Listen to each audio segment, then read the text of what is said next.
मेरा एक चैलेंज है भी कोई बच्चा उंगली खड़ी कर दे भी हाँ मैं जॉब दे काबिल हाँ।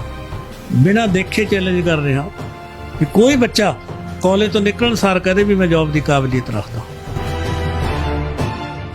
कितने कॉलेज है जिथे, क्योंकि इंजीनियरिंग कंपलैक्स नहीं है।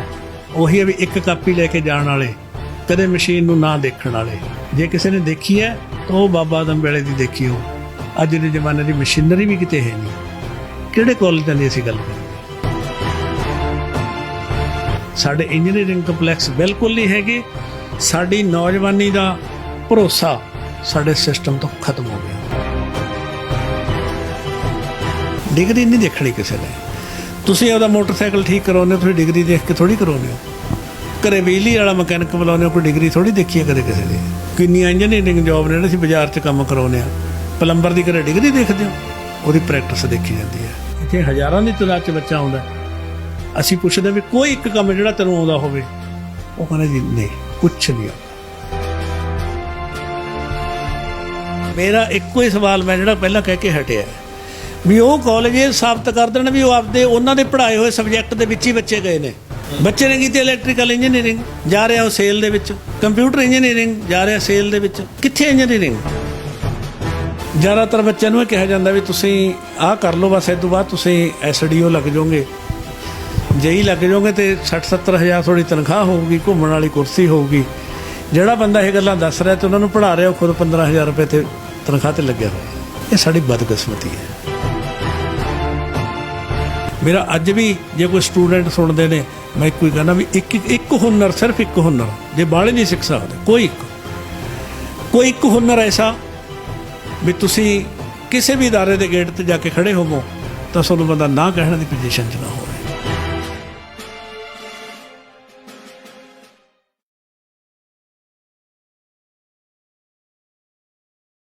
ਸਤਿ ਸ਼੍ਰੀ ਅਕਾਲ ਜੀ ਸਾਰਿਆਂ ਨੂੰ। ਰਹਿਮਤ ਟੀਵੀ ਨਾਲ ਜੁੜੇ ਹੋ ਤੁਸੀਂ ਤੇ ਮੈਂ ਹਰਵਿੰਦਰ ਖੰਨਾ ਸਵਾਗਤ ਕਰਦਾ।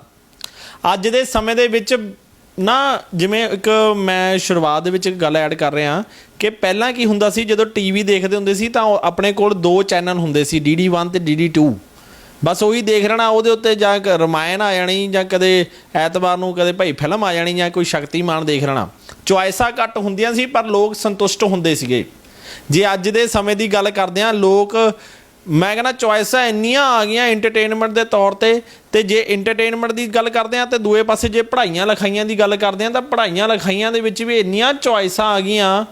ਪਰ ਚੁਆਇਸਾਂ ਤਾਂ ਇੰਨੀਆਂ ਆ ਗਈਆਂ, ਇੰਨੀਆਂ ਪੜ੍ਹਾਈਆਂ ਕਰਨ ਦੇ ਬਾਵਜੂਦ ਜੇ ਅੱਜ ਦਾ ਯੂਥ ਦੇਖਦੇ ਹਾਂ ਤਾਂ ਮੈਂ ਕਹਿੰਦਾ ਕਿ ਭਾਈ ਬੇਰੁਜ਼ਗਾਰ ਬਹੁਤ ਨੇ। ਪੜ੍ਹਾਈਆਂ ਦੇ ਵਿੱਚ ਕੋਈ ਅੰਤ ਨਹੀਂ ਹੈਗਾ ਜਿੰਨੀਆਂ ਪੜ੍ਹਾਈਆਂ ਕਰ ਚੁੱਕੇ ਨੇ। ਕਿਉਂ ਇੱਦਾਂ ਹੋ ਰਿਹਾ ਹੈ?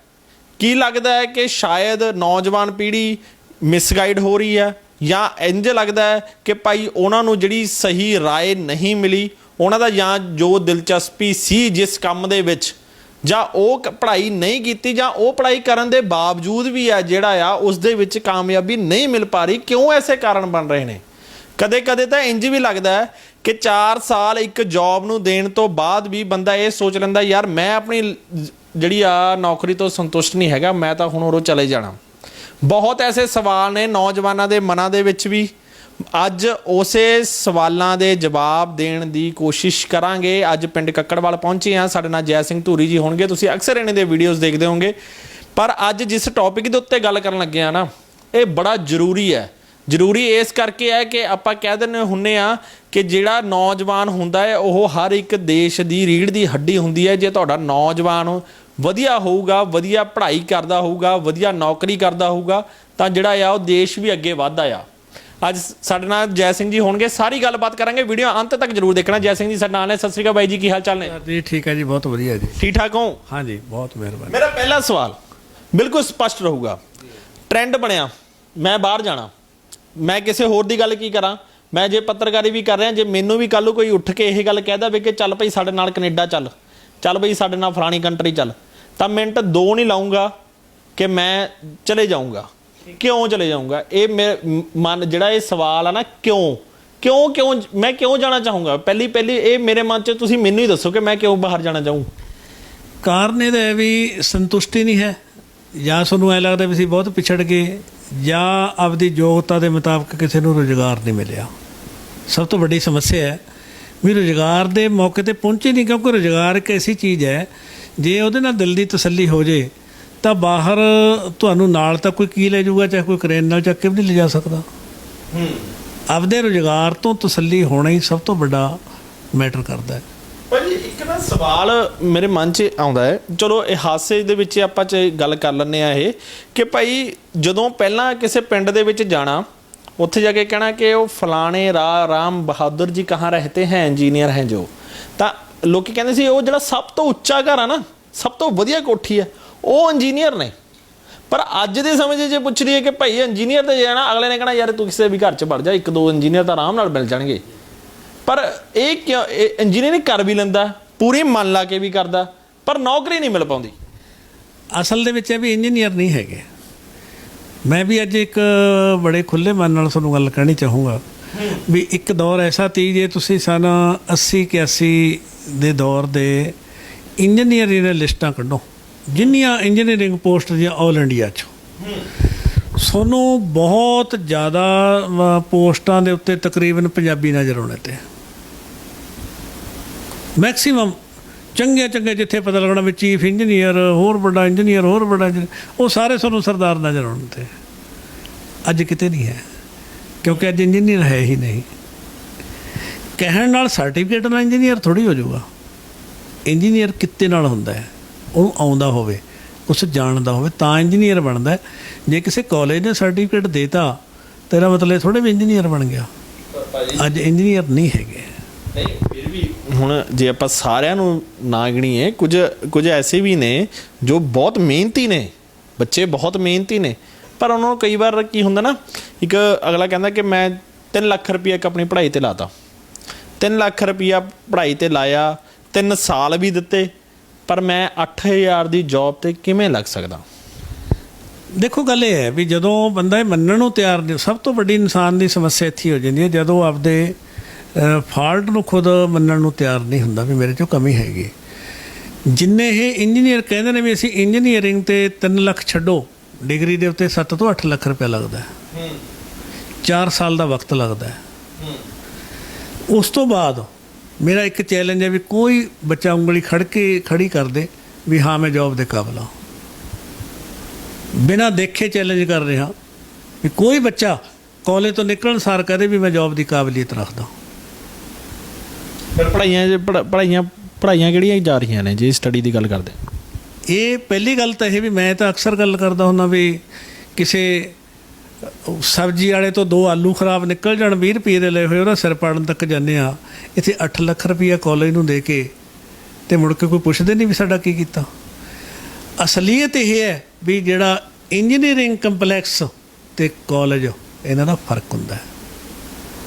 ਸਾਡੇ ਸਿਰਫ ਕਾਲਜ ਨੇ, ਇੰਜੀਨੀਅਰਿੰਗ ਕੰਪਲੈਕਸ ਨਹੀਂ ਹੈਗੇ।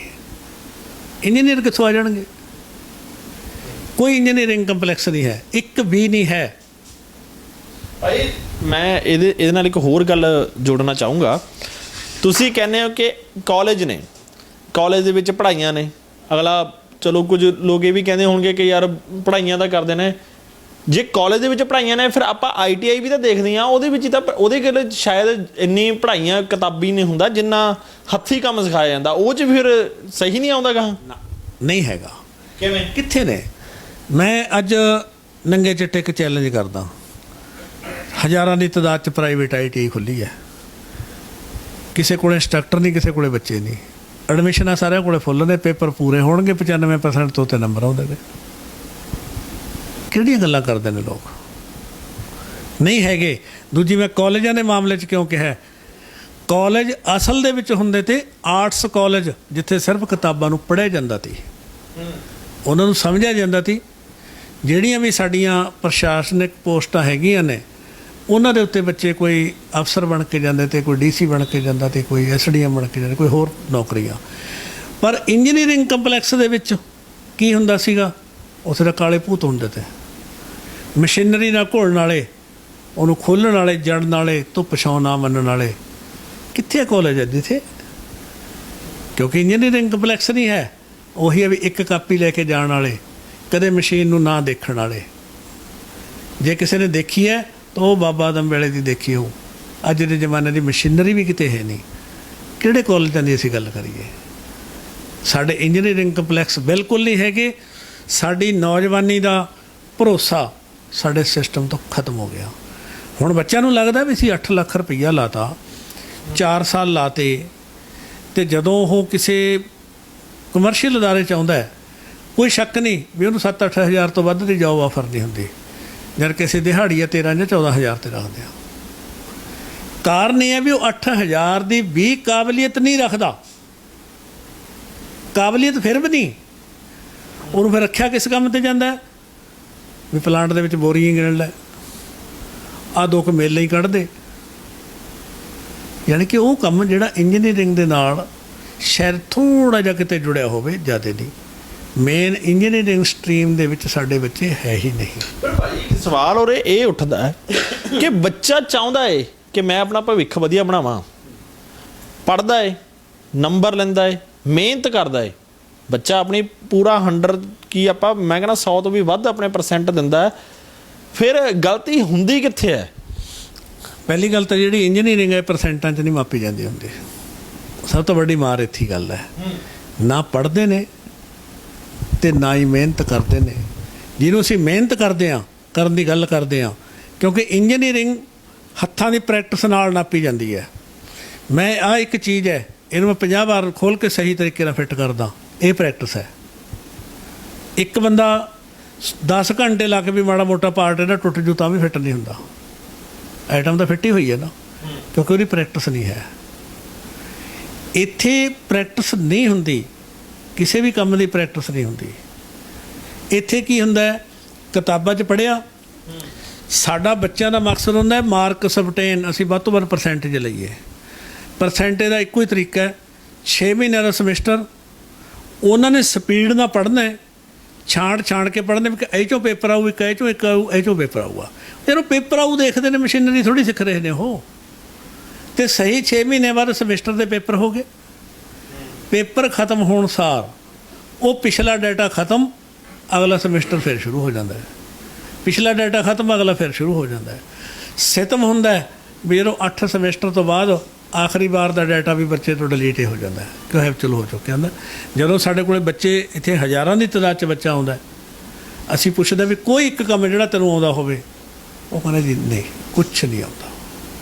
ਜਦ ਵੀ ਕਹਿ ਦਿੰਦੇ ਨੇ ਕਿ ਬਿਲਕੁਲ ਨਾ, ਬੱਚੇ ਬੜੇ ਸਪਸ਼ਟ ਨੇ, ਕਿਉਂਕਿ ਉਹਨਾਂ ਨੂੰ ਕੰਮ ਨਹੀਂ ਸਿਖਾਇਆ ਗਿਆ।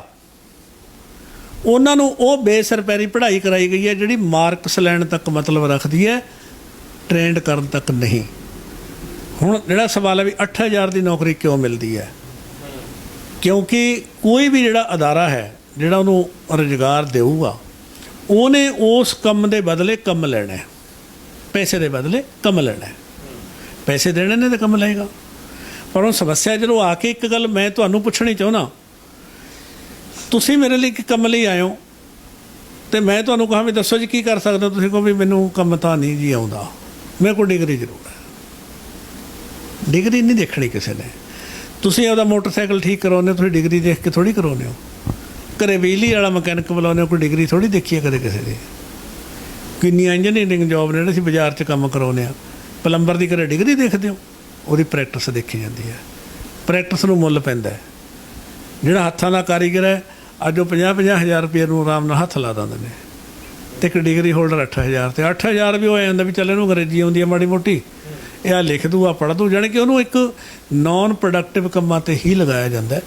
ਮੈਂ ਇਹ ਵੀ ਕਾਲਜਾਂ ਨੂੰ ਮੈਂ ਇੱਕ ਚੈਲੰਜ ਹੈ, ਮੈਨੂੰ ਪਤਾ ਵੀ ਐਜੂਕੇਸ਼ਨ ਦੇ ਉੱਤੇ ਸਵਾਲ ਹੈ, ਦੇਖਣ ਤੋਂ ਬਾਅਦ ਬਹੁਤ ਸਾਰੇ ਲੋਕ ਨਾਰਾਜ਼ ਹੋਣਗੇ, ਪਰ ਮੈਂ ਕਹਿੰਦਾ ਵੀ ਮੇਰੇ ਨਾਲ ਨਾਰਾਜ਼ਗੀ ਦੀ ਲੋੜ ਨਹੀਂ। ਪੀੜ੍ਹੀਆਂ ਥੱਲੇ ਸੋਟਾ ਮਾਰੋ, ਕਾਲਜਾਂ ਨੂੰ ਕਹੋ ਆਪਦਾ ਡਾਟਾ ਕੱਢਣ, ਕਾਲਜ ਇਹ ਦੱਸਣ ਅਤੇ ਸਬੂਤ ਦੇਣ ਵੀ ਉਹਨਾਂ ਦੇ ਪੜ੍ਹਾਏ ਹੋਏ ਕਿੰਨੇ % ਬੱਚੇ ਆਪਦੇ ਕੰਮਾਂ ਦੇ ਉੱਤੇ ਉਹ ਕੰਮਾਂ 'ਤੇ ਪਹੁੰਚੇ ਨੇ ਜਿਹੜੇ ਕਿ ਉਹਨਾਂ ਨੇ ਪੜ੍ਹਾਏ ਤੇ। ਹੋਇਆ ਕੀ ਹੁੰਦਾ, ਕਰੀ ਹੁੰਦੀ ਹੈ ਇਲੈਕਟ੍ਰੀਕਲ ਇੰਜੀਨੀਅਰਿੰਗ, ਕੱਪੜੇ ਦੀ ਦੁਕਾਨ ਪਾਈ ਬੈਠਾ, ਕੋਈ ਪਰਚੂਨ ਦੀ ਦੁਕਾਨ ਪਾਈ ਬੈਠਾ, ਯਾਰ ਉਹ ਇੰਜੀਨੀਅਰਿੰਗ ਦੇ ਸਬਜੈਕਟ ਨੇ। ਫਿਰ ਵੀ ਭਾਜੀ ਬਹੁਤ ਕਾਫੀ ਹੱਦ ਤੱਕ ਕੁਝ ਐਸੇ ਨਾਮਵਰ ਕਾਲਜ ਹੈਗੇ ਨੇ ਜਿਨ੍ਹਾਂ ਦੀ ਅਗਲਾ ਕਹਿੰਦਾ ਕਿ ਜਿਵੇਂ ਮੰਨ ਲਓ ਕੋਈ ਡਿਗਰੀ ਕਰਦਾ ਹੈ, ਉਹਨਾਂ ਦੇ ਕਾਲਜ 'ਚ ਕੰਪਨੀਆਂ ਆਉਂਦੀਆਂ ਨੇ, ਇੰਟਰਵਿਊਜ਼ ਲੈਂਦੀਆਂ ਨੇ, ਅਤੇ ਉਹ ਜਿਹੜੇ ਸਟੂਡੈਂਟ ਹੁੰਦੇ ਨੇ ਛਾਂਟ ਕੇ ਉਹ ਲੈ ਜਾਂਦੀ ਹੈ, ਅਤੇ ਉਸ ਹਿਸਾਬ ਨਾਲ ਉਹਨਾਂ ਨੂੰ ਪੈਕੇਜ ਮਿਲ ਜਾਂਦਾ। ਮੇਰਾ ਇੱਕੋ ਹੀ ਸਵਾਲ ਮੈਂ ਜਿਹੜਾ ਪਹਿਲਾਂ ਕਹਿ ਕੇ ਹਟਿਆ, ਵੀ ਉਹ ਕਾਲਜ ਇਹ ਸਾਬਤ ਕਰ ਦੇਣ ਵੀ ਉਹ ਆਪਦੇ ਉਹਨਾਂ ਦੇ ਪੜ੍ਹਾਏ ਹੋਏ ਸਬਜੈਕਟ ਦੇ ਵਿੱਚ ਹੀ ਬੱਚੇ ਗਏ ਨੇ। ਬੱਚੇ ਨੇ ਕੀਤੀ ਇਲੈਕਟ੍ਰੀਕਲ ਇੰਜੀਨੀਅਰਿੰਗ, ਜਾ ਰਿਹਾ ਉਹ ਸੇਲ ਦੇ ਵਿੱਚ, ਕੰਪਿਊਟਰ ਇੰਜੀਨੀਅਰਿੰਗ ਜਾ ਰਿਹਾ ਸੇਲ ਦੇ ਵਿੱਚ। ਕਿੱਥੇ ਇੰਜੀਨੀਅਰਿੰਗ? ਇਹਨੂੰ ਹਾਈ ਫਾਈ ਪੜ੍ਹੇ ਲਿਖੇ ਬੱਚਿਆਂ ਨੂੰ ਪੋਸਟਾਂ ਦਾ ਘਾਟਾ ਨਹੀਂ। 99% ਬੱਚਾ ਕਲੈਰੀਕਲ ਪੋਸਟ 'ਚ ਜਾਂਦਾ। ਮੈਂ ਦੁਬਾਰਾ ਫਿਰ ਰਿਪੀਟ ਕਰ ਰਿਹਾ, ਜਿੰਨਾ ਬੱਚੇ ਨੇ ਇੰਜੀਨੀਅਰਿੰਗ ਕੀਤੀ, ਇਕੱਲੀ ਮੈਂ ਇੱਕ ਕੰਪਿਊਟਰ ਲਾਈਨ ਨੂੰ ਛੱਡ ਦਿਆਂ ਕਿਉਂਕਿ ਕੰਪਿਊਟਰ ਲਾਈਨ ਨਾਲ ਨਵੇਂ ਜ਼ਮਾਨੇ ਦੀ ਤਕਨੀਕ ਹੈ, ਉਹਦੇ ਨਾਲ ਸਾਡਾ ਕੋਈ ਬਾਹਲਾ ਹਾਰਡਵੇਅਰ ਇੰਜੀਨੀਅਰਿੰਗ ਨਾਲ ਤਾਲੁਕਾਤ ਨਹੀਂ ਹੈ। ਜਿੰਨੀਆਂ ਇੰਜੀਨੀਅਰਿੰਗ ਦੀਆਂ ਕੋਰਾਂ ਨੇ ਉਹਨਾਂ ਦੇ ਜਿਹੜੇ ਬੱਚੇ ਨੇ ਉਹ ਕਲੈਰੀਕਲ ਜੋਬ 'ਚ ਜਾ ਰਹੇ ਨੇ, ਇੰਜੀਨੀਅਰਿੰਗ ਜੋਬ 'ਚ ਨਹੀਂ ਜਾ ਰਹੇ। ਇਸ ਟਾਈਮ ਇੰਜੀਨੀਅਰਾਂ ਦਾ ਕਾਲ ਪਿਆ ਹੋਇਆ, ਅਕਾਲ। ਤੁਸੀਂ ਇੰਡਸਟਰੀਆਂ ਦੀ ਕਦੇ ਇੰਟਰਵਿਊ ਲੈ ਕੇ ਦੇਖੋ, ਤੁਹਾਨੂੰ ਚੱਜ ਦਾ ਮਕੈਨਿਕ ਤੱਕ ਨਹੀਂ ਮਿਲਦਾ। ਇੰਜੀਨੀਅਰਿੰਗ ਤਾਂ ਦੂਰ ਦੀ ਗੱਲ। ਇੰਜੀਨੀਅਰ ਕਿੱਥੇ ਨੇ ਭਾਈ? ਜੇ ਤੁਸੀਂ ਇਦਾਂ ਗੱਲ ਕਹਿ ਰਹੇ ਹੋ, ਪਰ ਹੁਣ ਜਦ ਬੱਚਾ ਪੜ੍ਹਦਾ ਏ, ਆਪਣੇ ਫਿਊਚਰ ਬਣਾਉਣ ਵਾਸਤੇ ਪੜ੍ਹਦਾ, ਫਿਰ ਉਹ ਕਰ ਪੜ੍ਹਦਾ ਕੀ ਹੈ? ਮੈਂ ਇਹੀ ਤਾਂ ਸਵਾਲ ਹੈ ਵੀ ਉਹ ਦੱਸ ਤਾਂ ਦੇ ਵੀ ਮੈਂ ਪੜ੍ਹਿਆ ਕੀ। ਮੈਂ ਵੀ ਇਹੀ ਸਵਾਲ ਕਰਦਾ ਵੀ ਜਦੋਂ ਬੱਚਾ ਆਉਂਦਾ ਹੈ ਉਹ ਤਾਂ ਦੱਸ ਤਾਂ ਦੇ ਵੀ ਮੈਂ ਕੀ ਪੜ੍ਹਿਆ। ਉਹ ਦੱਸਣ ਨੂੰ ਵੀ ਤਿਆਰ ਨਹੀਂ ਹੁੰਦਾ। ਫਿਰ ਇਹਦਾ ਮਤਲਬ ਇਹ ਵੀ ਜਾਂ ਤੁਹਾਨੂੰ ਪੜ੍ਹੇ ਹੀ ਨਹੀਂ। ਦੇਖੋ, ਪੜ੍ਹਿਆ ਤਾਂ ਹੀ ਮੰਨਿਆ ਜਾਊ ਨਾ। ਜੇ ਮੈਨੂੰ ਪੁੱਛਦੇ ਹੋ, ਮੈਂ ਇੱਕ 10ਵੀਂ ਪਾਸ ਵਿਅਕਤੀ ਹਾਂ, ਸਿਰਫ 10ਵੀਂ, ਪਰ ਮੈਂ 10ਵੀਂ ਦੇ ਲੈਵਲ ਦੇ ਮੈਥ ਦੇ ਸਵਾਲ ਵੀ ਆਉਂਦੇ ਨੇ ਮੈਨੂੰ ਕੱਢਣੇ। ਉਨੀ ਕੁ ਹਿਸਟਰੀ ਦਾ ਵੀ ਪਤਾ ਹੈ, ਉਨੀ ਕੁ ਡਰਾਇੰਗ ਵੀ ਆਉਂਦੀ ਹੈ, ਉਨੀ ਕੁ ਪੰਜਾਬੀ ਹਿੰਦੀ ਵੀ ਪੜ੍ਹਨੀ ਆਉਂਦੀ ਹੈ। ਮੈਂ ਸਬਜੈਕਟ ਤਾਂ ਪੂਰੇ ਕੀਤੇ ਨੇ। ਉਹ ਤਾਂ ਬੱਚੇ ਆ ਕੇ ਦੱਸਣ ਨੂੰ ਤਿਆਰ ਨਹੀਂ ਹੁੰਦੇ। ਉਹ ਕਹਿੰਦੇ ਜੀ ਬਸ ਤੁਸੀਂ ਨਾ ਹੀ ਮੰਨੋ, ਨਹੀਂ ਆਉਂਦਾ। ਕਿਵੇਂ ਕਹੀਏ ਯਾਰ ਅਸੀਂ? ਔਰ ਮੈਂ ਇੱਕ ਗੱਲ ਹੋਰ ਕਹਿਣੀ ਚਾਹੂੰਗਾ ਵੀ ਸਾਡੇ ਜੋ ਅੱਜ ਸਭ ਤੋਂ ਵੱਡਾ ਰਾਮ ਰੌਲਾ ਹੈ, ਖਾਸ ਤੌਰ 'ਤੇ ਮੈਂ ਪੰਜਾਬ ਦੀ ਗੱਲ ਕਰਾਂ, ਵੀ ਇੱਥੇ ਜਿਹੜੀ ਸਾਡੀ ਨੌਜਵਾਨੀ ਤੀ ਇਹ ਨਸ਼ਿਆਂ ਨੇ ਖਰਾਬ ਕਰਤੀ। ਇਹੀ ਇੱਕ ਵੱਡਾ ਇਲਜ਼ਾਮ ਆਉਂਦਾ। ਪਰ ਭਰਾਵੋ, ਮੈਂ ਤਾਂ ਇੱਕ ਗੱਲ ਸਾਫ਼ ਦੱਸ ਦਿੰਦਾ ਵੀ ਨਸ਼ਿਆਂ ਨੇ ਸਾਡੀ 5 ਤੋਂ 7% ਨੌਜਵਾਨੀ ਬਰਬਾਦ ਕੀਤੀ ਹੈ। ਸਿਰਫ 5 ਤੋਂ 7% ਹੈ। ਹਲੇ 95% ਹਲੇ ਵੀ ਸੇਫ ਹੈ। ਪਰ ਸਾਡੇ ਐਜੂਕੇਸ਼ਨ ਨੇ 100 ਦੀ 100% ਹੀ ਗਰਕਾਤੀ। ਚੰਗੇ ਬੱਚੇ ਜਦੋਂ ਉਹਨਾਂ ਨੂੰ ਇਹ ਨਹੀਂ ਸਮਝ ਆਉਂਦਾ ਵੀ ਅਸੀਂ ਕਿੱਧਰ ਜਾਈਏ, ਪੈਸੇ ਵੀ ਲਾਤੇ ਅਤੇ ਸਾਲ ਵੀ ਗਾਲਤੇ, ਪੱਲੇ ਜਦੋਂ ਪਤਾ ਲੱਗਦਾ ਵੀ ਸਾਨੂੰ ਉਹ ਕੁਛ ਤਾਂ ਪੜ੍ਹਾਇਆ ਹੀ ਨਹੀਂ ਜਿਹੜਾ ਕੁਛ ਸਾਹਮਣੇ ਆਉਣਾ। ਹੁਣ ਪੜ੍ਹਾਉਣ ਵਾਲਿਆਂ ਨੇ ਕੀ ਪੜ੍ਹਾਤਾ ਹੁਣ ਉਹ ਜਾਣਣ। ਪਰ ਇੱਕ ਸਿਤਮ ਦੀ ਗੱਲ ਹੋਰ ਵੀ ਹੈ, ਬੜੀ ਮਜ਼ੇ ਦੀ ਗੱਲ ਦੱਸਦਾ। ਕਾਲਜਾਂ ਦੇ ਵਿੱਚ, ਇਹ ਅਖੌਤੀ ਕਾਲਜਾਂ 'ਚ ਜ਼ਿਆਦਾਤਰ ਬੱਚਿਆਂ ਨੂੰ ਇਹ ਕਿਹਾ ਜਾਂਦਾ ਵੀ ਤੁਸੀਂ ਆਹ ਕਰ ਲਓ, ਬਸ ਇਸ ਤੋਂ ਬਾਅਦ ਤੁਸੀਂ SDO ਲੱਗ ਜਾਓਗੇ, JEE ਲੱਗ ਜਾਓਗੇ ਅਤੇ 60-70 ਹਜ਼ਾਰ ਤੁਹਾਡੀ ਤਨਖਾਹ ਹੋਊਗੀ, ਘੁੰਮਣ ਵਾਲੀ ਕੁਰਸੀ ਹੋਊਗੀ। ਜਿਹੜਾ ਬੰਦਾ ਇਹ ਗੱਲਾਂ ਦੱਸ ਰਿਹਾ ਅਤੇ ਉਹਨਾਂ ਨੂੰ ਪੜ੍ਹਾ ਰਿਹਾ, ਉਹ ਖੁਦ 15,000 ਰੁਪਏ 'ਤੇ ਤਨਖਾਹ 'ਤੇ ਲੱਗਿਆ ਹੋਇਆ। ਇਹ ਸਾਡੀ ਬਦਕਿਸਮਤੀ ਹੈ। ਮੈਂ ਜਿਵੇਂ ਤੁਸੀਂ ਇੱਕ ਗੱਲ ਕਰ ਰਹੇ ਸੀਗੇ ਕਿ ਬੱਚਿਆਂ ਨੂੰ ਪਤਾ ਹੀ ਨਹੀਂ ਕਿ ਉਹ ਕੀ ਕਰਨਾ। ਹੁਣ 12ਵੀਂ ਦੇ ਪੇਪਰ ਖਤਮ ਹੋਣੇ ਨੇ ਥੋੜ੍ਹੇ ਕੁ ਦਿਨਾਂ ਤੱਕ, ਜਾਂ ਹੋ ਚੁੱਕੇ ਹੋਣਗੇ ਜਦੋਂ ਤੱਕ ਇਹ ਵੀਡੀਓ ਪਊਗੀ। ਪਰ ਹੁਣ 12ਵੀਂ ਦੇ ਬੱਚੇ ਇਹ ਵੀਡੀਓ ਦੇਖ ਰਹੇ ਹੋਣ, ਸਭ ਤੋਂ ਵੱਡਾ ਜਿਹੜਾ ਆ ਕੁਐਸਚਨ ਮਾਰਕ ਇਹ ਆਉਂਦਾ ਹੈ ਜਦੋਂ ਉਹਨਾਂ ਨੂੰ ਇਹ ਗੱਲ ਕਹੀ ਜਾਂਦੀ ਹੈ ਕਿ ਕੋਈ ਗੱਲ ਨਹੀਂ, ਤੁਸੀਂ 12ਵੀਂ ਕਰ ਲਓ, ਫਿਰ ਐਸ਼ਾ ਹੀ ਐਸ਼ਾ ਨੇ, ਕੋਈ ਗੱਲ ਨਹੀਂ, ਫਿਰ ਇੱਕ ਵਾਰ ਤੁਸੀਂ 12ਵੀਂ ਕਰ ਲਓ, 12ਵੀਂ ਤੋਂ ਬਾਅਦ ਤੁਸੀਂ ਫ੍ਰੀ ਹੋ। ਕਿ ਗੱਲ ਤਾਂ ਸਾਰੀ 12ਵੀਂ ਤੋਂ ਬਾਅਦ ਸ਼ੁਰੂ ਹੋਣੀ ਹੈ ਕਿ ਜਿੱਥੇ ਜਦੋਂ ਤਾਂ ਪਤਾ ਕਿ 1 2 3 ਤੱਕ ਤਾਂ 12 ਤੱਕ ਤਾਂ ਜਾਣਾ ਹੈ, ਗੱਲ ਤਾਂ 12ਵੀਂ ਤੋਂ ਬਾਅਦ ਸ਼ੁਰੂ ਹੋਣੀ ਹੈ ਕਿ 12ਵੀਂ ਤੋਂ ਬਾਅਦ ਕਰਨਾ ਕੀ ਆ। ਹੁਣ ਜੇ ਮੈਂ ਤੁਹਾਡੇ ਕਨੀ ਦੇਖਾਂ ਤਾਂ ਬੱਚੇ ਜੇ ਤੁਹਾਡੇ ਕਨੀ ਦੇਖਦੇ ਹੋਣ ਇੱਕ ਆਸ ਲਾ ਕੇ ਕਿ 12ਵੀਂ ਤੋਂ ਬਾਅਦ ਕਰੀਏ ਕੀ, ਤੁਸੀਂ ਕੀ ਕਹਿਣਾ ਚਾਹੋਗੇ? ਦੇਖੋ ਜੀ, ਮੇਰਾ ਸਭ ਦੇ ਮਾਂ ਪਿਓ ਨੂੰ ਇੱਕੋ ਗੱਲ ਕਹਿਣਾ ਅਤੇ ਬੱਚਿਆਂ ਨੂੰ ਵੀ ਇੱਕੋ ਗੱਲ ਕਹਿਣਾ। ਸਭ ਤੋਂ ਪਹਿਲਾਂ ਇੱਕ ਹੁਨਰ ਆਪਦੇ ਹੱਥਾਂ 'ਚ ਜ਼ਰੂਰ ਸਿੱਖੋ। ਹੱਥੀਂ ਕੰਮ ਕਰੋ, ਕੁਛ ਵੀ ਸਿੱਖ ਲਓ। ਉਹ ਯਾਰ ਕਾਲ ਪਿਆ ਪੂਰੀ ਦੁਨੀਆ 'ਚ ਕਾਰੀਗਰਾਂ ਦਾ। ਬਿਜਲੀ ਵਾਲਾ ਤੁਹਾਨੂੰ ਨਹੀਂ ਆਉਂਦਾ, ਪਲੰਬਰ ਤੁਹਾਨੂੰ ਨਹੀਂ ਆਉਂਦਾ, ਵੈਲਡਰ ਤੁਹਾਨੂੰ ਨਹੀਂ ਆਉਂਦਾ, ਕਾਰਪੈਂਟਰ ਤੁਹਾਨੂੰ ਨਹੀਂ ਲੱਭਦਾ। ਕਿਹੜਾ ਕਾਰੀਗਰ ਜਿਹੜਾ ਤੁਹਾਨੂੰ ਮਿਲਦਾ? ਚਾਹੇ ਮੈਸਨ ਤੱਕ ਕਾਰੀਗਰ ਨਹੀਂ ਮਿਲਦਾ।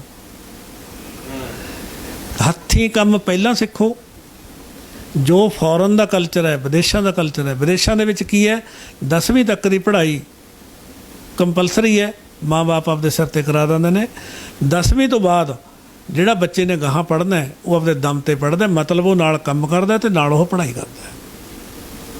ਇਹ ਉਹਨਾਂ ਲੋਕਾਂ ਦਾ ਕਲਚਰ ਹੈ। ਸਾਡੇ ਤਾਂ ਇੱਥੇ ਵਿਆਹ ਵੀ ਹੋ ਜਾਂਦੇ ਨੇ ਜਵਾਕਾਂ ਦੇ, ਉਹਨੂੰ ਫਿਰ ਨਹੀਂ ਪਤਾ ਹੁੰਦਾ ਮੈਂ ਕਰਨਾ ਕੀ ਹੈ। ਅਸੀਂ ਕਹਿੰਦੇ ਨਾ ਪੁੱਤ ਤੂੰ ਕਾਲਜ ਜਾ, ਬਲਦਾਂ ਨੂੰ ਕੱਖ ਤਾਂ ਮੈਂ ਆਪੇ ਪਾ ਲੂੰ। ਇੱਥੇ ਸਾਡੇ ਸਾਡੀ ਬਦਕਿਸਮਤੀ ਇੱਥੋਂ ਹੀ ਸ਼ੁਰੂ ਹੁੰਦੀਆਂ ਨੇ। ਅਸੀਂ ਜ਼ਿੰਮੇਵਾਰੀਆਂ ਨਹੀਂ ਪਾਉਂਦੇ। ਮੇਰਾ ਅੱਜ ਵੀ ਜੇ ਕੋਈ ਸਟੂਡੈਂਟ ਸੁਣਦੇ ਨੇ, ਮੈਂ ਇੱਕੋ ਹੀ ਕਹਿੰਦਾ ਵੀ ਇੱਕ ਹੁਨਰ, ਸਿਰਫ ਇੱਕ ਹੁਨਰ, ਜੇ ਬਾਹਲੇ ਨਹੀਂ ਸਿੱਖ ਸਕਦੇ, ਕੋਈ ਇੱਕ ਹੁਨਰ ਐਸਾ ਵੀ ਤੁਸੀਂ ਕਿਸੇ ਵੀ ਅਦਾਰੇ ਦੇ ਗੇਟ 'ਤੇ ਜਾ ਕੇ ਖੜ੍ਹੇ ਹੋਵੋ ਤਾਂ ਤੁਹਾਨੂੰ ਬੰਦਾ ਨਾ ਕਹਿਣ ਦੀ ਪੋਜੀਸ਼ਨ 'ਚ ਨਾ ਹੋਵੇ। ਹੁਣ ਬਹੁਤ ਸਾਰੇ ਲੋਕ ਕਹਿਣਗੇ ਵੀ ਕਿੰਨੇ ਕੁ ਮਕੈਨਿਕ ਬਣ ਜਾਣਗੇ। ਮੈਂ ਕਹਿੰਦਾ ਵੀ ਹੋਰ ਜੋਬ ਹੈ ਹੀ ਕਿੱਥੇ? ਹਾਂ, ਹੋਰ ਕੰਮ ਹੈ ਵੀ ਕਿਹੜਾ? ਹੋਰ ਹੈ ਵੀ ਕਿਹੜਾ? ਬਾਕੀ ਤਾਂ ਗੱਲਾਂ ਦਾ ਕੜਾ ਜਿਹੜਾ ਬਣਾਈ ਜਾਓ, ਜਿੰਨਾ ਮਰਜ਼ੀ ਬਣਾ ਲਓ। ਹੈ ਤਾਂ ਹੁਨਰ ਨੇ ਨਾ। ਜਦੋਂ ਜੇ ਬੱਚੇ ਐਕਸਪਰਟ ਨਾ ਹੋਣ, ਘੱਟੋ ਘੱਟ ਉਹਨਾਂ ਨੂੰ ਮਸ਼ੀਨਰੀ ਦਾ ਪਤਾ ਲੱਗੇ ਵੀ ਮਸ਼ੀਨਰੀ ਕਿਵੇਂ ਬਿਹੇਵ ਕਰਦੀ ਹੈ, ਉਹਦਾ ਟੂਲ ਟੈਕਲ ਕੀ ਹੁੰਦੇ ਨੇ, ਚਾਬੀਆਂ ਪਾਨੇ ਕੀ ਹੁੰਦੇ ਨੇ, ਕਿਵੇਂ ਇਹਨਾਂ ਨੂੰ ਕਸੀਂਦਾ, ਕਿਵੇਂ ਖੋਲੀਂਦਾ। ਯਾਰ ਥੋੜ੍ਹੀ ਬਹੁਤ ਮਹਾਰਤ ਤਾਂ ਲੈ ਲਓ। ਅਸਲ ਦੇ ਵਿੱਚ ਮਾਂ ਬਾਪ ਲੋੜ ਤੋਂ ਵੱਧ ਆਸਾਂ ਲਾ ਗਏ। ਅਸੀਂ ਸਾਡੇ ਟਾਈਮਾਂ ਦੇ ਵਿੱਚ ਜਦੋਂ ਮੈਂ 10ਵੀਂ ਕੀਤੀ ਹੈ, ਸਾਡੇ ਤਕਰੀਬਨ ਸਾਰੇ ਮੁੰਡਿਆਂ ਦੇ ਦਾੜ੍ਹੀਆਂ ਤੀਆਂ। ਉਹਨਾਂ ਦਿਨਾਂ 'ਚ ਹੱਸਦੇ ਹੁੰਦੇ ਤੇ ਵੀ ਆਉਣ ਵਾਲੇ ਟਾਈਮ 'ਚ 10ਵੀਂ 'ਚ ਉਹ ਬੱਚੇ ਹੋਇਆ ਕਰਨਗੇ ਜਿਹੜੇ ਢੰਗੇ ਨਾਲ ਬਤਾਊ ਤੋੜਿਆ ਕਰਨਗੇ, ਕਿਉਂਕਿ ਬਤਾਊਆਂ ਦਾ ਬੂਟਾ ਸਭ ਤੋਂ ਛੋਟਾ ਹੁੰਦਾ, ਜੋ ਵੀ ਢੰਗੀ ਨਾਲ ਤੋੜਿਆ ਕਰਨਗੇ। ਇਹ 'ਚ ਕੋਈ ਸ਼ੱਕ ਨਹੀਂ। ਯਾਰ ਹੁਣ 10ਵੀਂ ਦਾ ਬੱਚਾ ਜੇ ਭੋਰਾ ਭਰਾ ਆਉਂਦਾ ਹੈ, ਉਹ ਨਾ ਤਾਂ ਕੁਛ ਬਣਨ ਦੇ ਕਾਬਲ ਹੈ। ਤੁਸੀਂ ਕਹਿੰਦੇ ਵੀ ਲਓ ਜੀ ਇਹਨੇ B.Tech ਕਰ ਲਈ, M.Tech ਕਰ ਲਈ। ਹੁਣ ਦੱਸੋ ਕਿ ਸਾਨੂੰ ਐਂ ਲੱਗਦਾ ਹੁੰਦਾ ਵੀ 10ਵੀਂ ਦਾ ਸਟੂਡੈਂਟ ਵੀ ਨਹੀਂ, ਨਾ ਉਹਦੇ ਹੱਥਾਂ 'ਚ ਜਾਨ ਹੈ, ਨਾ ਉਹਦੇ ਸਰੀਰ 'ਤੇ ਦਮ ਹੈ, ਨਾ ਉਹ ਮਾਨਸਿਕ ਤੌਰ 'ਤੇ ਰੈਡੀ ਹੈ। ਹੁਣ ਜੇ ਮੈਂ ਇੱਕ ਹੋਰ ਸਵਾਲ ਇਸ ਦੇ ਵਿੱਚ ਐਡ ਕਰਾਂ, ਜਿਹੜਾ ਸਭ ਤੋਂ ਵੱਧ ਟ੍ਰੈਂਡਿੰਗ ਇਸ ਵਕਤ ਚੱਲ ਰਿਹਾ ਉਹ ਹੈ ਬਾਹਰ ਜਾਣਾ। ਮੈਂ ਉਸ ਦੇ ਵਿੱਚ ਨਾ ਇੱਕ ਗੱਲ ਐਡ ਕਰੂੰਗਾ ਕਿ ਮੰਨ ਲਓ ਕੋਈ ਇਨਸਾਨ ਜਾਂ ਕੋਈ ਸਟੂਡੈਂਟ ਇੱਕ ਜੌਬ ਕਰਦਾ। ਮੈਂ ਬਹੁਤ ਐਸੇ ਉਂਗਲਾਂ 'ਤੇ ਵੀ ਗਿਣਾ ਸਕਦਾ ਜਿਹੜੇ ਗੌਰਮੈਂਟ ਜੌਬ ਕਰਨ ਦੇ ਬਾਵਜੂਦ ਵੀ ਬਾਹਰ ਚਲੇ ਗਏ। ਪਰ ਇੱਕ ਇਨਸਾਨ ਜੌਬ ਕਰਦਾ, ਉਹ ਇੱਕ ਜੌਬ ਨੂੰ ਘੱਟੋ ਘੱਟ ਨਹੀਂ ਤਾਂ 4-5 ਸਾਲ ਦੇ ਦਿੰਦਾ ਹੈ। ਮੰਨ ਲਓ ਜੇ ਉਹ ਇਨਸਾਨ 25 ਸਾਲ ਦਾ ਲੱਗਿਆ ਸੀ ਤੇ 5 ਸਾਲ ਦੇਣ ਤੋਂ ਬਾਅਦ ਫਿਰ ਉਹਦੇ ਦਿਮਾਗ 'ਚ ਇਹ ਗੱਲ ਆਉਂਦੀ ਹੈ ਕਿ ਮੈਂ 25 ਸਾਲ ਉਹ ਜੌਬ ਕਰੀ, ਯਾਰ ਮੇਰਾ ਹੁਣ ਕੁਝ ਨਹੀਂ ਬਣਨਾ, ਮੈਂ ਜਾਣਾ ਬਾਹਰ। ਕਿਸੇ ਤਰੀਕੇ ਨਾਲ ਉਹ ਆਇਲਸ ਵੀ ਕਰ ਲੈਂਦਾ। ਆਇਲਸ ਕਰਕੇ ਉਹ ਬੈਂਡ ਵੀ ਲੈ ਲੈਂਦਾ। ਅਤੇ ਸਭ ਤੋਂ ਵੱਡਾ ਸਵਾਲ ਉੱਥੇ ਇਹ ਖੜ੍ਹਾ ਹੋ ਜਾਂਦਾ ਹੈ ਕਿ ਭਾਈ ਮੈਂ ਬਾਹਰ ਚੱਲਿਆ, 30 ਸਾਲ ਮੇਰੀ ਉਮਰ ਹੈ, ਜੇ ਮੈਂ ਸਟੱਡੀ ਬੇਸ ਲਾਊਂਗਾ ਤਾਂ ਮੇਰੀ ਉਮਰ ਲੰਘ ਜਾਣੀ ਆ ਵਿਆਹ ਦੀ। ਜੇ ਮੈਂ ਵਿਆਹ ਕਰਾ ਕੇ ਜਾਊਂਗਾ, ਜੇ ਪਾਰਟਨਰ ਮੈਨੂੰ ਸਹੀ ਨਾ ਮਿਲਿਆ, ਮੈਂ ਫੇਰ ਫਸ ਗਿਆ। ਉਹਦੇ ਇਸ ਸਿਚੁਏਸ਼ਨ 'ਚ ਕੀ ਕਰੇ ਬੰਦਾ? ਦੇਖੋ, ਮੈਂ ਤੁਹਾਨੂੰ ਪਹਿਲੇ ਗੱਲ 'ਚ ਇੱਕ ਗੱਲ ਕਹੀ ਹੈ ਵੀ ਮੇਰਾ ਜੋ ਮੰਨਣਾ ਹੈ 10ਵੀਂ ਤੋਂ ਤੁਰੰਤ ਬਾਅਦ 2 ਜਾਂ 3 ਸਾਲ ਬੱਚੇ ਨੂੰ ਫਿਜ਼ੀਕਲ ਕੰਮਾਂ 'ਚ ਲਾਓ। ਉਸ ਤੋਂ ਬਾਅਦ ਉਹਦੀ ਜਿਹੜੀ ਅਗਦੀ ਫਰਦਰ ਪੜ੍ਹਾਈ ਕਰੇ। ਕਿਉਂਕਿ ਜਿਹੜੇ ਬੰਦੇ ਨੇ ਬਾਹਰ ਵੀ ਜਾਣਾ ਹੈ, ਬਾਹਰ ਜਾ ਕੇ ਵੀ ਕੀ ਕੰਮ ਨੇ? ਵੈਸੇ ਮੈਂ ਪੁੱਛਣਾ ਚਾਹੁੰਦਾ, ਕਿੰਨੇ ਕੁ ਕੰਮ ਨੇ? ਕਿਹੜੇ ਕੰਮ ਨੇ? ਕਿੰਨੇ ਲੋਕ ਨੇ ਜਿਹੜੇ ਬਾਹਰ ਜਾ ਕੇ ਇੰਜੀਨੀਅਰਿੰਗ ਖੇਤਰ 'ਚ ਕਾਮਯਾਬ ਹੋਏ? ਕੋਈ ਵੀ ਨਹੀਂ। ਜੇ ਕੋਈ ਹਜ਼ਾਰਾਂ 'ਚੋਂ ਇੱਕ ਹੋ ਗਿਆ ਤਾਂ 9% ਹੈ ਉਹ। ਸਾਡੇ ਲੋਕ ਕੀ ਕਰਦੇ ਨੇ? ਖੇਤੀ ਦੇ ਕੰਮਾਂ 'ਚ ਨੇ ਉੱਥੇ, ਜਾਂ ਟਰੱਕ ਟਰਾਲਿਆਂ ਦੀ, ਜਾਂ ਟਰੱਕ ਟਰਾਲੇ ਨੇ। ਇਹੀ ਕੁਛ ਹੈ ਨਾ। ਫਿਰ ਇੰਜੀਨੀਅਰਿੰਗ ਕਿੱਥੇ ਗਈ ਜਿਹੜੀ ਇਹਨਾਂ ਨੇ ਇੱਥੇ ਕੀਤੀ ਸੀ ਤੇ ਉੱਥੇ ਕੀਤੀ ਸੀ? ਮੈਂ ਇਹਦੇ ਨਾਲ ਇੱਕ ਹੋਰ ਗੱਲ ਐਡ ਕਰ ਦਿੰਦਾ। ਮੈਨੂੰ ਯਾਦ ਹੈ ਇੱਕ ਪਾਕਿਸਤਾਨ ਨਾਟਕ ਚੱਲਦਾ ਹੁੰਦਾ ਸਟੇਜ 'ਤੇ, ਤੁਸੀਂ ਬਹੁਤ ਦੇਖਦੇ ਹੋ। ਉਹਨਾਂ ਨੇ ਇੱਕ ਬਹੁਤ ਵਧੀਆ ਨਾ ਹਾਸੇ ਦੇ ਵਿੱਚ ਇੱਕ ਗੱਲ ਕਹੀ ਸੀ ਕਿ ਮੈਂ ਹੁਣ ਕਰ ਰਿਹਾ ਇੰਜੀਨੀਅਰਿੰਗ ਕਰਕੇ ਜਾਵਾਂਗਾ ਮੈਂ ਅਮਰੀਕਾ, ਫਿਰ ਉੱਥੇ ਜਾ ਕੇ ਟੈਕਸੀ ਚਲਾਵਾਂਗਾ। ਕਿ ਇੰਜੀਨੀਅਰਿੰਗ ਕਿਉਂ ਕੀਤੀ? ਫਿਰ ਬਸ ਉਹਨੇ ਕੀਤੀ ਤਾਂ ਇਹ ਸੀ ਵੀ ਇੰਜੀਨੀਅਰ ਬਣੂਗਾ, ਬਾਅਦ ਦੇ ਵਿੱਚ ਪਤਾ ਲੱਗਦਾ ਵੀ ਉਹ ਅਸਲ 'ਚ ਬਣੇ ਹੀ ਨਹੀਂ, ਉੱਥੇ ਹੀ ਰਹਿ ਗਿਆ। ਭਾਈ ਆਖਰੀ ਸਵਾਲ, ਇੱਕ ਆਖਰੀ ਰਿਐਕਸ਼ਨ ਤੁਹਾਡਾ। ਗਲਤੀ ਕਿਹਦੀ ਮੰਨੀ ਹੈ? ਸਰਕਾਰ ਇਸ ਦਾਇਰੇ ਦੇ ਵਿੱਚ ਆਉਂਦੀ ਹੈ, ਕਾਲਜ ਜੋ ਪੜ੍ਹਾਉਂਦਾ ਹੈ, ਸਟੂਡੈਂਟ ਜੋ ਪੜ੍ਹਦਾ ਹੈ 100% ਦਿੰਦਾ ਹੈ, ਅਤੇ ਫਿਰ ਵੀ ਕੁਝ ਜਿਹੜਾ ਹੱਥ ਹੈ ਉਹਦੇ ਵਿੱਚ ਸਿਰਫ ਇੱਕ ਕਾਗਜ਼ ਦੀ ਡਿਗਰੀ ਹੱਥ ਦੇ ਵਿੱਚ ਰਹਿ ਜਾਂਦੀ ਹੈ, ਜੋ ਇੰਨੇ ਪੈਸੇ ਲਾਉਣ ਤੋਂ ਆਪਣੀ ਅੱਧੀ ਉਮਰ ਦੇਣ ਦੇ ਬਾਵਜੂਦ ਵੀ ਇੱਕ ਆਪਣੀ ਉਮਰ ਦਾ ਉਹ ਹਿੱਸਾ ਦਿੰਦਾ ਹੈ ਜਿਸ ਦੇ ਵਿੱਚ ਬੰਦਾ ਕਹਿੰਦਾ ਕਿ ਹੁਣ ਮੈਂ ਨੌਜਵਾਨ ਹਾਂ, ਹੁਣ ਮੇਰੇ ਸਰੀਰ 'ਚ ਵੀ ਜ਼ੋਰ ਹੈ, ਸਾਰਾ ਕੁਝ ਕਰਨ ਦੇ ਬਾਵਜੂਦ ਵੀ ਜਦੋਂ 8,000 10,000 ਦੀ ਜੌਬ ਦੇ ਵਿੱਚ ਜਾਂਦਾ ਹੈ ਤਾਂ ਆਪਣੇ ਆਪ ਨੂੰ ਇਹ ਸੋਚਦਾ ਕਿ ਯਾਰ ਮੈਂ ਕੁਝ ਨਹੀਂ ਕਮਾ ਰਿਹਾ। ਬਿਲਕੁਲ ਕੋਈ ਦੇਖੋ ਸ਼ੱਕ ਨਹੀਂ ਇਸ ਗੱਲ ਦਾ ਵੀ ਜਿਹੜਾ ਕਸੂਰ ਤੁਸੀਂ ਪੁੱਛਿਆ, ਮੈਂ ਸਿੱਧਾ ਕਸੂਰ ਦੇਵਾਂ ਤਾਂ ਸਾਡੀ ਅਫਸਰਸ਼ਾਹੀ ਦਾ ਕਸੂਰ ਹੈ। ਅਫਸਰਸ਼ਾਹੀ ਦਾ ਕਿਉਂ? ਤੁਸੀਂ ਕਹੋਗੇ ਪੂਰੀ ਸਰਕਾਰ ਕਿਉਂ ਨਹੀਂ? ਲੀਡਰਾਂ ਦਾ ਤਾਂ ਨਹੀਂ ਮੰਨਿਆ ਜਾਂਦਾ ਵੀ ਲੀਡਰ ਕਾਨੂੰਨ ਬਣਾਉਣ ਵਾਸਤੇ ਹੁੰਦੇ ਨੇ, ਇੰਪਲੀਮੈਂਟ ਵਾਸਤੇ ਨਹੀਂ। ਸਿੱਖਿਆ ਦਾ ਜਿਹੜਾ ਵਪਾਰੀਕਰਨ ਕੀਤਾ ਉਹ ਨਲਾਇਕੀ ਸਾਡੀ ਅਫਸਰਸ਼ਾਹੀ ਦੀ। ਸਭ ਕੁਛ ਦਿਖਦਾ ਸੀ ਉਹਨਾਂ ਨੂੰ ਵੀ ਇਹਦੇ ਕੀ ਰਿਜ਼ਲਟ ਨਿਕਲਣਗੇ। ਉਹਨਾਂ ਨੇ ਪੋਲੀਟੀਸ਼ੀਅਨਾਂ ਦੇ ਮੂਹਰੇ ਝੁਕਦੇ ਹੋਏ ਕੁਛ ਪੈਸਾ ਆਪ ਬਣਾਉਂਦੇ ਹੋਏ ਇਹਨਾਂ ਨੂੰ ਖੁੱਲ੍ਹੀਆਂ ਛੂਟ ਦਿੱਤੀ, ਪ੍ਰਾਈਵੇਟ ਅਦਾਰੇ ਹੋ ਗਏ। ਇਹਦੇ ਲੀਡਰਾਂ ਦਾ ਰੋਲ ਘੱਟ, ਅਫਸਰਸ਼ਾਹੀ ਦਾ ਜ਼ਿਆਦਾ। ਅਫਸਰਸ਼ਾਹੀ ਦਾ ਦੂਜਾ ਕਾਰਨ ਜਿਨ੍ਹਾਂ ਨੇ ਇਹ ਸਿਲੇਬਸ ਬਣਾਏ, ਜਿਨ੍ਹਾਂ ਨੇ ਸਿਲੇਬਸ ਅਪਡੇਟ ਨਹੀਂ ਕੀਤੇ, ਜਿਨ੍ਹਾਂ ਨੇ ਇਹ ਦੁਕਾਨ ਰੂਪੀ ਕਾਲਜਾਂ ਨੂੰ ਪਰਮਿਸ਼ਨਾਂ ਦਿੱਤੀਆਂ, ਅਫਸਰਸ਼ਾਹੀ ਦਾ ਰੋਲ ਕੱਲੀ ਔਰ ਕੱਲੀ ਅਫਸਰਸ਼ਾਹੀ। ਜਿਨ੍ਹਾਂ ਦੀ ਇਹ ਡਿਊਟੀ ਬਣਦੀ ਸੀ ਇਹ ਸਿਸਟਮ ਦੇ ਉੱਤੇ ਕੁੰਡਾ ਰੱਖਣ ਦੀ, ਉਹਨਾਂ ਨੇ ਦੋ ਹੀ ਹੱਥੀਂ ਦਰਵਾਜ਼ੇ ਖੋਲ੍ਹਤੇ। ਪਤਾ ਸੀ ਸਭ ਕੁਛ, ਇਹ ਨਹੀਂ ਹੈ ਵੀ ਪਤਾ ਨਹੀਂ ਸੀ, ਸਭ ਕੁਛ ਪਤਾ ਸੀ।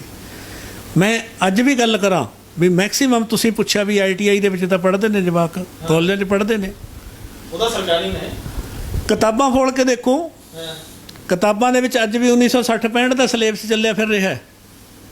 ਮੈਂ ਦਿਖਾ ਦਾਂ ਜਿਹੜੀ ਕਿਤਾਬ 'ਚ ਕਹੂੰ 1960। ਇਹ ਉਹ ਦਿਨ ਤੇ ਜਦੋਂ ਇੰਜੀਨੀਅਰਿੰਗ ਤੇ ਪੜ੍ਹਾਈ ਦਾ ਸੁਮੇਲ ਸੀ ਇੱਕੋ ਜਿਹੇ ਤੇ।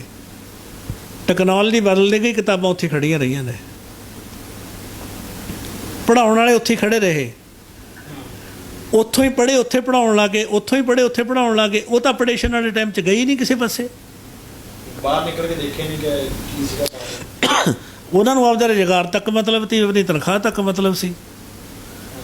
ਅਫਸਰ ਬੁੱਲੇ ਲੁੱਟਣ ਲੱਗੇ ਹੋਏ ਤੇ ਲਾਈਨ ਐ ਮੰਨ ਕੇ ਚਲੋ ਵੀ ਗੱਡੀ ਸਾਡੀ, ਅਸੀਂ ਇਹ ਸੋਚ ਕੇ ਚੜ੍ਹੇ ਤੇ ਵੀ ਪਠਾਨਕੋਟ ਜਾਵਾਂਗੇ ਤੇ ਪਹਾੜ ਦੇਖਾਂਗੇ, ਗੱਡੀ ਸਾਡੀ ਗਲਤੀ ਨਾਲ ਬੀਕਾਨੇਰ ਪਹੁੰਚ ਗਈ, ਉੱਥੇ ਟਿੱਬਿਆਂ 'ਚ ਜਾ ਕੇ ਖੜ੍ਹ ਗਈ।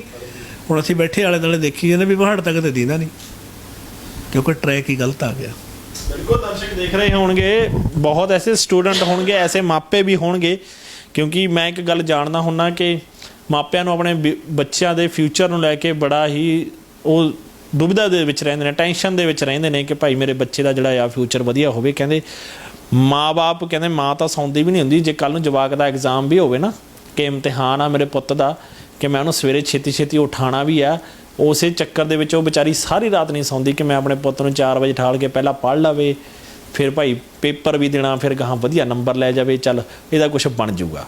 ਬਹੁਤ ਐਸੇ ਸਵਾਲ ਹੋਣਗੇ ਉਹਨਾਂ ਦੇ ਮਨਾਂ ਦੇ ਵਿੱਚ, ਤੁਹਾਡੇ ਨਾਲ ਸੰਪਰਕ ਕਰਨਾ ਚਾਹੁੰਦੇ ਹੋਣ, ਜਾਂ ਕੋਈ ਐਸਾ ਹੁਣ ਜਿਵੇਂ ਤੁਸੀਂ ਇੱਕ ਗੱਲ ਕਹਿ ਤਾਂ ਦਿੱਤੀ ਕਿ ਭਾਈ ਹੱਥੀਂ ਕੋਈ ਕੰਮ ਸਿੱਖ ਲਓ, ਫਿਰ ਸਵਾਲ ਇਹੀ ਆ ਜਾਂਦਾ ਕਿ ਕਿਹੜਾ ਸਿੱਖੀਏ, ਕਿਹੜਾ ਸਵਾਲ ਕੰਮ ਸਿੱਖੀਏ। ਇਹੀ ਕੋਈ ਮਾੜਾ ਨਹੀਂ, ਕੰਮ ਕੋਈ ਮਾੜਾ ਨਹੀਂ। ਦੁਨੀਆ ਭਰ ਦੀ ਇੰਜੀਨੀਅਰਿੰਗ ਪਈ ਹੈ, ਬਾਜ਼ਾਰ ਭਰੇ ਪਏ ਨੇ ਇੰਜੀਨੀਅਰਿੰਗ ਨਾਲ, ਦੁਕਾਨਾਂ ਨਾਲ। ਕੋਈ ਅੱਜ ਏਸੀਆਂ ਦੇ ਕਾਰੀਗਰ ਨੇ, ਕੋਈ ਮੋਟਰਸਾਈਕਲਾਂ ਦੇ ਕਾਰੀਗਰ ਨੇ, ਗੱਡੀਆਂ ਦੇ ਕਾਰੀਗਰ ਨੇ, ਮਸ਼ੀਨਰੀ ਦਾ ਤਾਂ ਸਾਰਾ ਯੁੱਗ ਹੈ, ਕੋਈ ਵੀ ਕੰਮ ਸਿੱਖੇ ਬੱਚਾ। ਪਰ ਮੈਂ ਮਾਪਿਆਂ ਨੂੰ ਇੱਕ ਗੱਲ ਕਹੂੰਗਾ ਵੀ ਮਾਰਕ ਪਰਸੈਂਟੇਜ ਪਿੱਛੇ ਛੱਡ ਦਿਓ ਖੇੜੇ, ਥੋੜ੍ਹੀਆਂ ਪਰਸੈਂਟੇਜਾਂ ਨੂੰ ਹੁਣ ਕਿਸੇ ਨੇ ਨਹੀਂ ਦੇਖਣਾ, ਉਹ ਜ਼ਮਾਨੇ ਗਏ। ਹਾਂ, ਪਰਸੈਂਟੇਜ ਨਾਲ ਕੀ ਹੁੰਦਾ, ਚੰਗਾ ਕਾਲਜ ਮਿਲ ਜੂ। ਉਹ ਯਾਰ ਚੰਗਾ ਕਾਲਜ ਮਿਲ ਜੂ, ਕਿਤਾਬਾਂ ਤਾਂ ਨਹੀਂ ਬਦਲੀਆਂ, ਸਿਲੇਬਸ ਤਾਂ ਨਹੀਂ ਬਦਲ ਗਿਆ, ਪ੍ਰੋਫੈਸਰਾਂ ਦਾ ਟੀਚਿੰਗ ਲੈਵਲ ਤਾਂ ਉੱਥੇ ਹੀ ਹੈ। ਕਾਹਦਾ ਚੰਗਾ ਕਾਲਜ, ਇੱਕ ਸੋਹਣੀ ਬਿਲਡਿੰਗ। ਆਪਣਾ ਨੰਬਰ ਜ਼ਰੂਰ ਦੱਸ ਦਿਓ। ਮੇਰਾ ਨੰਬਰ ਹੈ ਜੀ 98 150 26 985, 98 150 26985। ਇਹੀ ਮੇਰਾ WhatsApp ਨੰਬਰ ਹੈ। ਮੈਂ ਚਾਹੂੰਗਾ ਕਿਉਂਕਿ ਕਾਲਿੰਗ ਵੀ ਬਹੁਤ ਰਹਿੰਦੀ ਹੈ, ਜਿਹੜੇ ਕੋਈ ਸਰੋਤੇ ਸੁਣ ਰਹੇ ਨੇ ਉਹ ਆਪਦਾ ਸਵਾਲ ਲਿਖ ਕੇ ਭੇਜ ਸਕਦੇ ਨੇ, ਵੌਇਸ ਮੈਸੇਜ ਭੇਜ ਸਕਦੇ ਨੇ, ਕਿਉਂਕਿ ਕਈ ਵਾਰੀ ਕਾਲਿੰਗ ਇੰਨੀ ਜ਼ਿਆਦਾ ਹੋ ਜਾਂਦੀ ਵੀ 8-8 10-10 ਜਿਹੜੀਆਂ ਕਾਲਾਂ ਨੇ ਉਹਨਾਂ ਨੂੰ ਉਹ ਵੇਟਿੰਗ 'ਚ ਹੀ ਨਿਕਲ ਜਾਂਦੀਆਂ ਨੇ, ਫਿਰ ਉਹਨਾਂ ਨੂੰ ਲੱਗਦਾ ਵੀ ਬੰਦਾ ਜਵਾਬ ਨਹੀਂ ਦਿੰਦਾ। ਅਸੀਂ ਚਾਹੁੰਦੇ ਵੀ ਤੁਸੀਂ ਸਾਨੂੰ WhatsApp 'ਤੇ ਵਗੈਰਾ ਸੁਨੇਹਾ ਲਿਖੋ ਜਾਂ ਆਪਦਾ ਵੌਇਸ ਮੈਸੇਜ ਭੇਜੋ। ਮੇਰਾ ਵਾਅਦਾ ਹੈ ਵੀ ਅਸੀਂ ਹਰ ਇੱਕ ਦਾ ਜਵਾਬ ਜ਼ਰੂਰ ਦੇਵਾਂਗੇ। ਬਹੁਤ ਬਹੁਤ ਧੰਨਵਾਦ, ਤੁਸੀਂ ਆਪਣਾ ਸਮਾਂ ਦਿੱਤਾ, ਬਹੁਤ ਵਧੀਆ ਲੱਗਿਆ ਗੱਲਾਂ ਬਾਤਾਂ ਕਰਕੇ। ਦਰਸ਼ਕੋ, ਮੈਂ ਜਾਂਦੇ ਹੋਏ ਤੁਹਾਨੂੰ ਇੱਕ ਹੋਰ ਗੱਲ ਵੀ ਦੱਸਦਾ, ਜੇ ਤੁਸੀਂ ਕਮੈਂਟ ਬਾਕਸ ਦੇ ਵਿੱਚ ਕਮੈਂਟ ਕਰ ਰਹੇ ਹੋ, ਮੈਂ ਤੁਹਾਡੇ ਚਰਨਾਂ 'ਚ ਇੱਕ ਬੇਨਤੀ ਕਰਦਾ ਕਿ ਬਹੁਤ ਸੋਚ ਸਮਝ ਕੇ ਆਪਣੇ ਬੱਚਿਆਂ ਦੇ ਫਿਊਚਰ ਨੂੰ ਲੈ ਕੇ ਬਹੁਤ ਸੋਚ ਸਮਝ ਕੇ ਕਮੈਂਟ ਕਰਨਾ, ਤੇ ਜਿਹੜੇ ਕਮੈਂਟ ਜ਼ਿਆਦਾਤਰ ਹੋਣਗੇ ਜਾਂ ਜਿੰਨੇ ਵੀ ਕਮੈਂਟ ਹੋਣਗੇ, ਅਸੀਂ ਅਗਲੀ ਵੀਡੀਓ ਦੇ ਵਿੱਚ ਨਾ ਉਹ ਕਮੈਂਟਾਂ ਦੇ ਵਿੱਚੋਂ ਤੁਹਾਡੇ ਹੀ ਸਵਾਲ 'ਚ ਪੁੱਛਾਂਗੇ। ਜਿਹੜੇ ਮੇਰੇ ਹਾਣ ਦੇ ਨੇ, ਮੇਰੇ ਵੀਰ ਨੇ, ਮੇਰੇ ਛੋਟੇ ਭਰਾ ਨੇ, ਮੇਰੀਆਂ ਛੋਟੀਆਂ ਭੈਣਾਂ ਨੇ, ਅਸੀਂ ਉਹਨਾਂ ਦੇ ਸਵਾਲਾਂ ਦੇ ਜਵਾਬ ਦੇਵਾਂਗੇ। ਤੁਸੀਂ ਸਵਾਲ ਆਪਣੇ ਵਿੱਚ ਨੀਚੇ ਲਿਖਦੇ ਜਾਣਾ, ਅਸੀਂ ਉਹਦੇ ਵਿੱਚੋਂ ਸਵਾਲ ਚੱਕਦੇ ਜਾਵਾਂਗੇ ਤੇ ਅਗਲੀ ਵੀਡੀਓ ਦੇ ਵਿੱਚ ਉਹ ਸਾਰੇ ਸਵਾਲ ਨੇ ਜਿਹੜੇ ਉਹ ਪੁੱਛਾਂਗੇ, ਜਿਹਦੇ ਨਾਲ ਤੁਹਾਨੂੰ ਇੱਕ ਵਧੀਆ ਮਾਰਗਦਰਸ਼ਕ ਦੇਣ ਦੀ ਇੱਕ ਛੋਟੀ ਜਿਹੀ ਕੋਸ਼ਿਸ਼ ਜ਼ਰੂਰ ਕਰਾਂਗੇ। ਜਿਵੇਂ ਜੈ ਸਿੰਘ ਜੀ ਨੇ ਨਾ ਇੱਕ ਗੱਲ ਵੀ ਕਹੀ ਕਿ ਭਾਈ ਉਹ ਜ਼ਮਾਨਾ ਗਿਆ ਕਿ ਹੁਣ ਪਰਸੈਂਟੇਜ ਹੈ, ਜਿਹੜੀ ਪਰਸੈਂਟੇਜ ਦੱਸਦੀ ਹੈ ਕਿ ਬੰਦੇ ਨੂੰ ਕਿੰਨੀ ਨੌਲੇਜ ਹੈ। ਮੈਨੂੰ ਇੱਕ ਛੋਟੀ ਜਿਹੀ ਗੱਲ ਯਾਦ ਆ ਰਹੀ ਹੈ ਕਿ ਇੱਕ ਸਕੂਲ ਦੀ ਪ੍ਰਿੰਸੀਪਲ ਜਦੋਂ ਦੱਸਦੀ ਹੁੰਦੀ ਹੈ ਕਿ ਮੈਂ 9ਵੀਂ ਕਲਾਸ ਦੇ ਵਿੱਚ ਮੇਰੇ 49% ਸੀ ਕਿ ਹੁਣ ਐਗਜ਼ਾਮ ਨੇ, ਕਿ ਮੈਂ ਫਿਰ ਵੀ ਤੁਹਾਡੇ ਸਕੂਲ ਦੀ ਹੈ ਜਿਹੜੀ ਪ੍ਰਿੰਸੀਪਲ ਆ, ਪ੍ਰਿੰਸੀਪਲ ਉਹ ਇੱਦਾਂ ਨਹੀਂ ਬਣੀ ਸੀ ਕਿ ਉਹਨਾਂ ਦੇ ਨੰਬਰ ਵਧੀਆ ਆਏ ਹੋਏ ਸੀ। ਨੌਲੇਜ, ਗੱਲ ਕਰਨ ਦਾ ਤਰੀਕਾ, ਗੱਲ ਨੂੰ ਸਾਂਭਣ ਦਾ ਤਰੀਕਾ, ਕਿਵੇਂ ਇੱਕ ਵਧੀਆ ਗਾਈਡਲਾਈਨ, ਕਿਵੇਂ ਇੱਕ ਵਧੀਆ ਮਾਰਗਦਰਸ਼ਕ ਦਿਖਾਉਣਾ ਹੈ, ਇਹ ਚੀਜ਼ਾਂ ਮੈਟਰ ਕਰਦੇ ਨੇ। ਤਾਂ ਹੀ ਉਹ ਪ੍ਰਿੰਸੀਪਲ ਸੀ ਇੱਕ ਸਕੂਲ ਦੀ।